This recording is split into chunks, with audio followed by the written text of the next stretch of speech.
Welcome to DaAi Headlines. I'm Helen Liao. Thank you for joining us. Coming up in the show, New York City volunteers are distributing relief supplies to disaster victims in the Rockaways and Broad Channels area. In China, scholars, religious representatives, and local media are taking part in the Second City seminar focusing on the topic Buddhism and charity. And in our feature reports on Taiwan's fading trade, we meet Yan Zhenfa, who is an expert in hand-drawn movie billboards.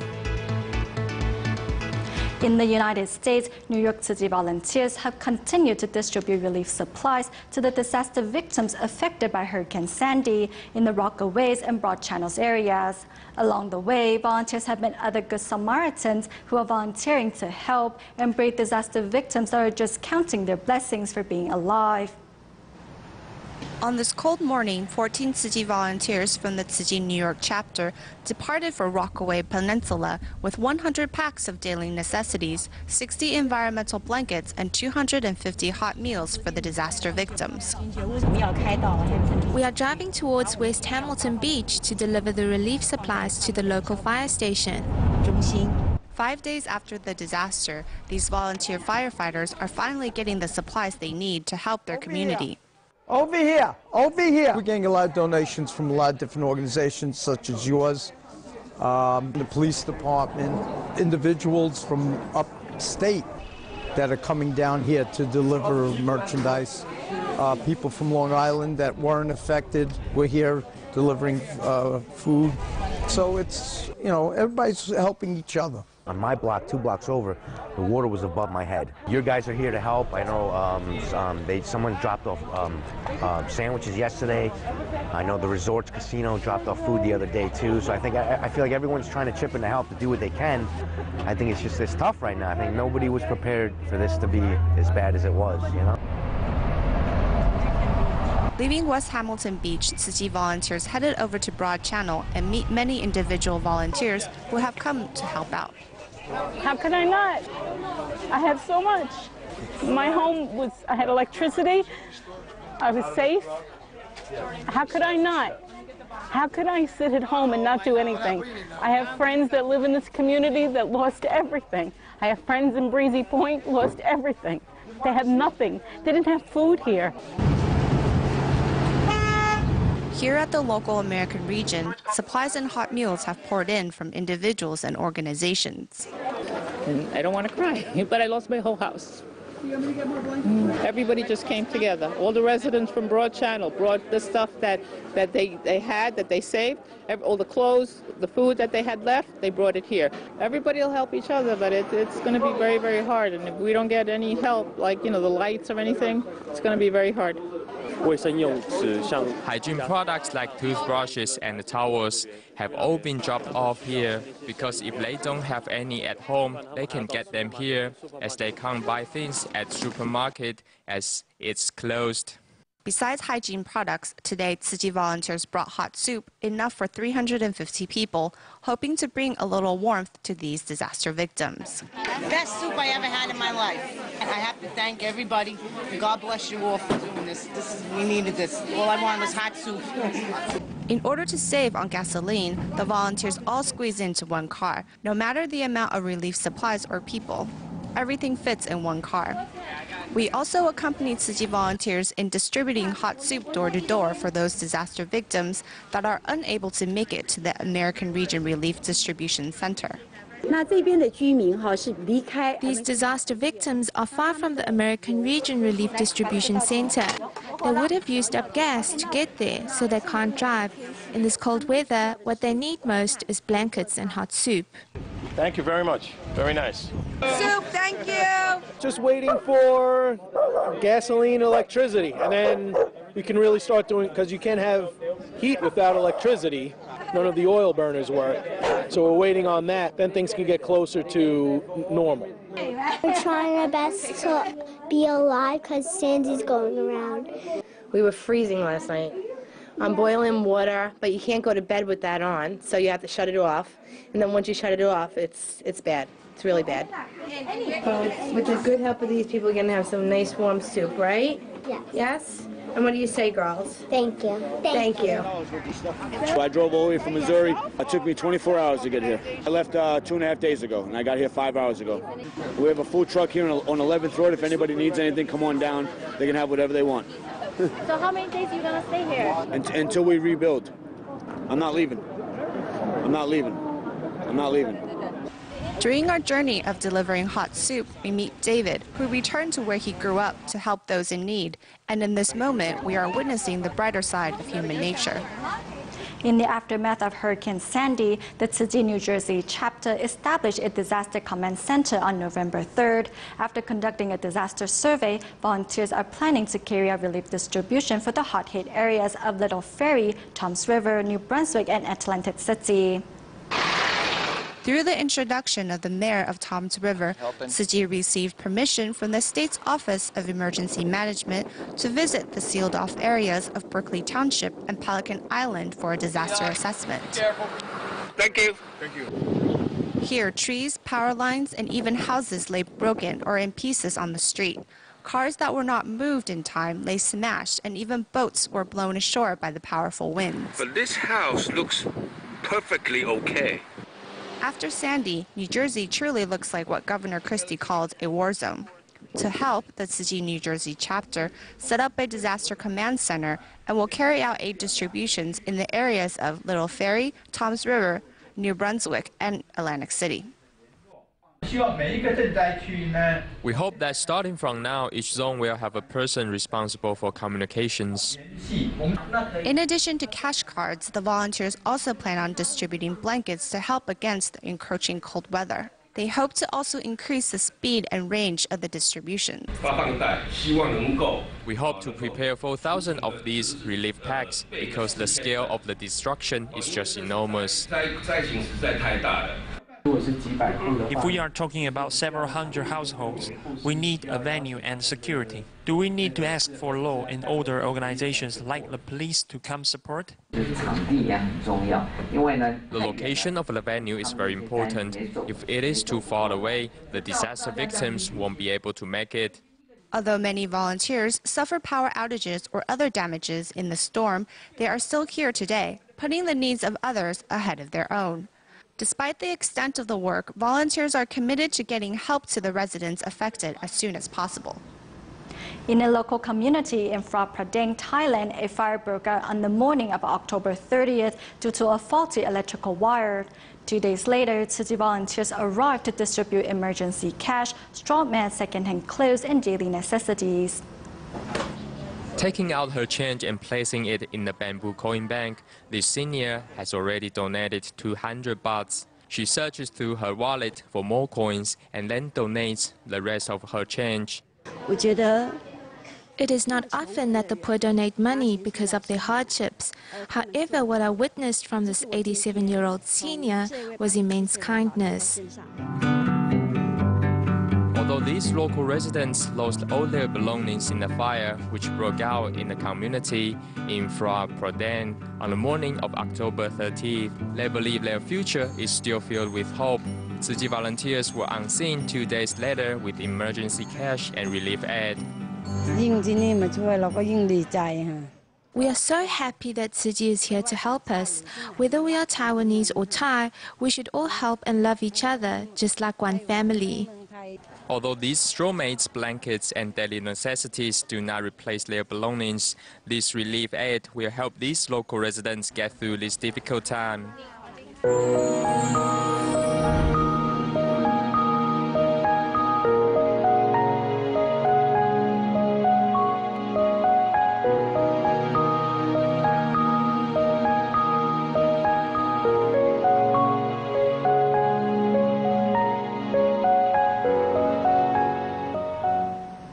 In Beijing, China, the second Tzu Chi seminar was held from November 3rd to 4th.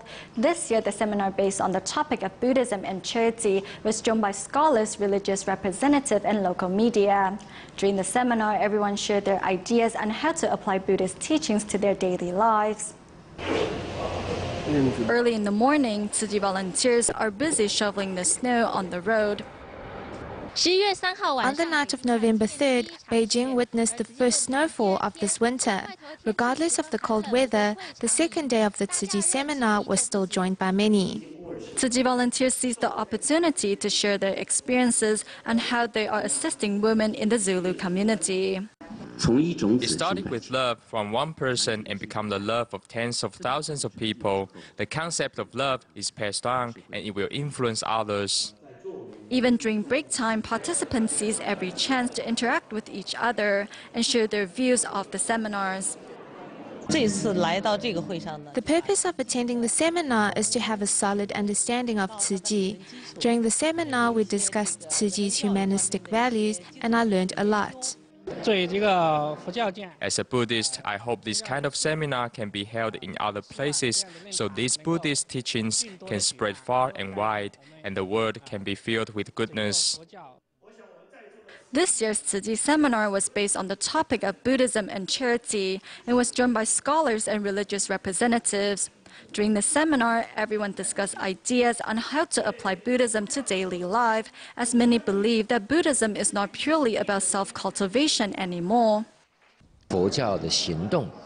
How can we incorporate Buddhism into our current society, thus reaching a state of peace and harmony? In the seminar, Tzu Chi volunteers not only share their concepts on how to run an organization more efficiently, but also their experiences conducting disaster relief. I'm impressed by Tzu Chi and how the organization operates. When there is a disaster, Tzu Chi volunteers are always there to help the victims. Meanwhile, in addition to experts and religious representatives, local media are also on the scene. Among them is China Development Brief, an organization that is based on reporting goodness and charity events. As an NGO, it is important to learn from Tzu Chi and how it operates. I believe it will benefit our organization. We will definitely be reporting more on Tzu Chi and spreading its messages to even more people. Other than the China Development Brief, the chief editor of the Phoenix Chinese channel, Cui Mingchen, who met Tzu Chi back during the Sichuan earthquake in 2008, also attended the seminar, hoping to do a feature story on Tzu Chi. We will be doing a feature story about Tzu Chi, and it will not only be based on the seminar, but also on the differences between Tzu Chi volunteers and others. As the second Tzu Chi seminar successfully concludes on November 4th, the volunteers hope that through more media attention, the goodness of Tzu Chi can spread far and wide. Tzu Chi's work in Central America began in 1998 after Hurricane George and Mitch devastated the Caribbean within a 2-week period. At that time, Tzu Chi set up a clothes drive and donated 60 containers of clothing and daily necessities to help victims in 6 countries. Over the years, Tzu Chi volunteers have inspired many local residents to join Tzu Chi.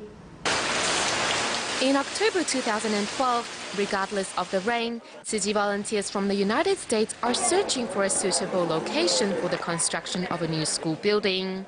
This will be the 4th school in Haiti that Tzu Chi is helping rebuild after the 2010 earthquake. We are grateful that Tzu Chi is coming to rebuild the school for us, so we don't have to cover the rooftops with tarpaulins. Next year, we will be able to study in new classrooms. Thank you, Tzu Chi. Thank you, God. Before 1986, Haiti was known as the Pearl of the Caribbean.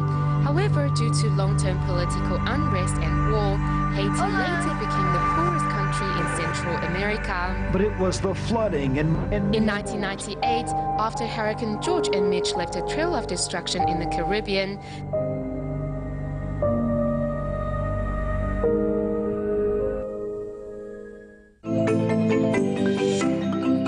Tzu Chi established a donation drive and gathered 60 containers of clothes and daily necessities for disaster victims in the 6 affected countries. In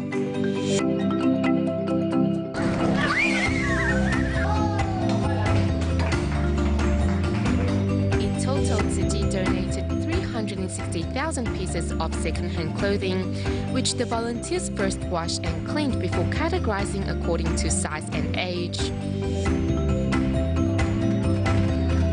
Tzu Chi's seeds of love begin to spread far and wide in each and every country in Central America. February 2000, the La Romana Elementary School in Dominican Republic opened. What was once a garbage mountain is now a place where children are given the opportunity to change their destiny. Don't forget when you graduate and after you become successful in life to come back to reciprocate to your community and care for those in need. Today, the school has been expanded to become an elementary and middle school, and an adult class has also been added. In total, over 1,500 students are enrolled. Apart from building schools, Tzu Chi also constructed 2 DaAi villages in El Salvador after a tremor in 2001, and has continued to care for local residents by holding regular free clinics and distributions.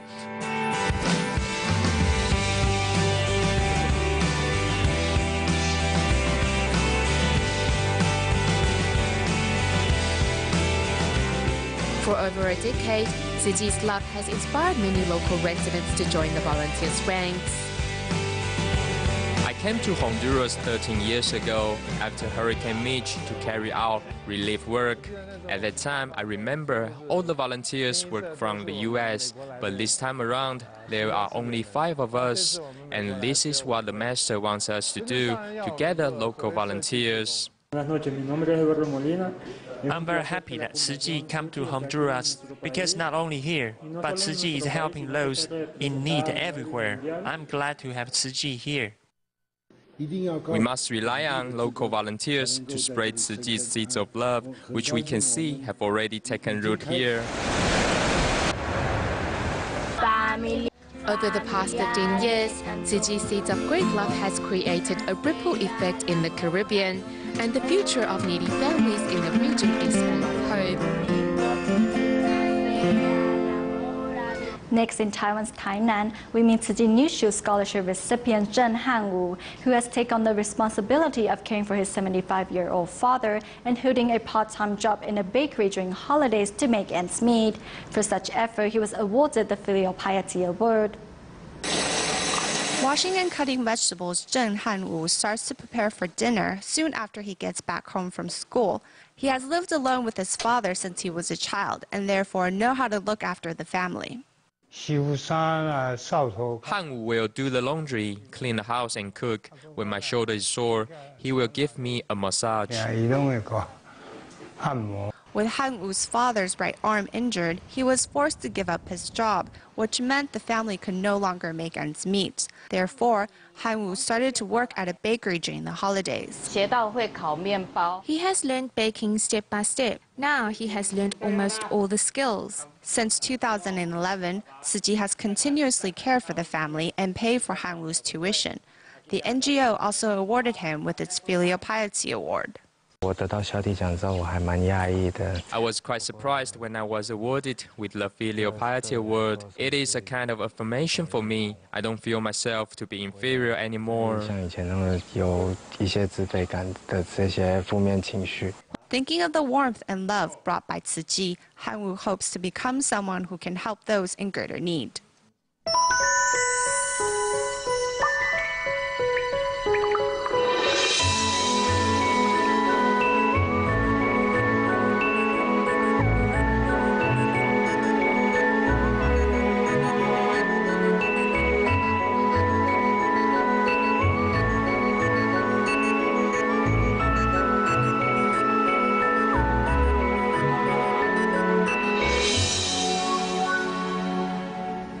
In today's feature reports on Taiwan's fading trades, we travel to Tainan, where an old movie theater is still using movie billboards drawn under the hands of Yan Zhenfa, who has decades of experiences in creating great movie billboards.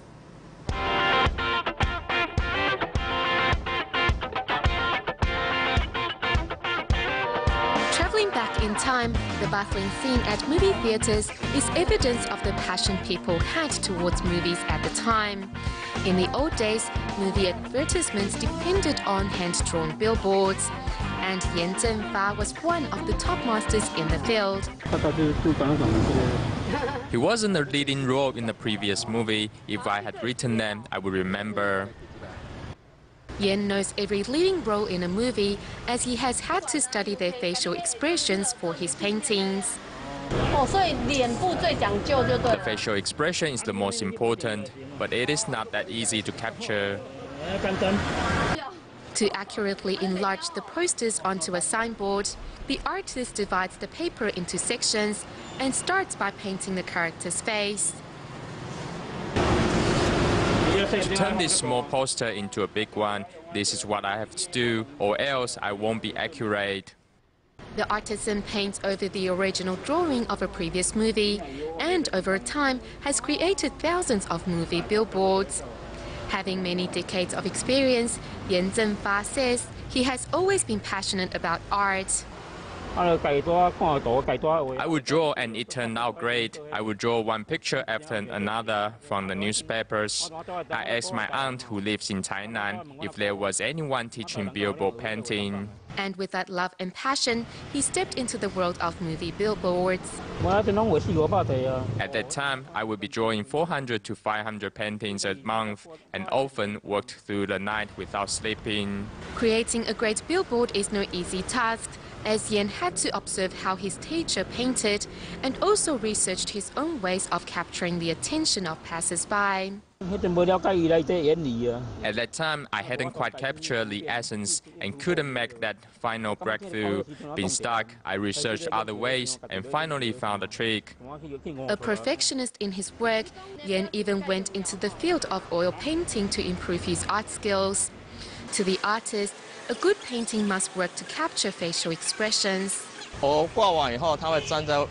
After he finishes with a painting, he will stand there for a few minutes to observe. I figured that was his habit. Yes, that's where his sense of achievement comes from. It cannot be weighed in monetary terms.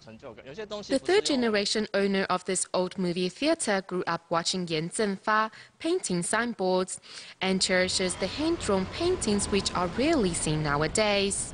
Man-made billboards have a personal touch to them, but if it's printed through a machine, it feels cold and detached. Sometimes just by looking at the picture, it will lead you to a world of imagination.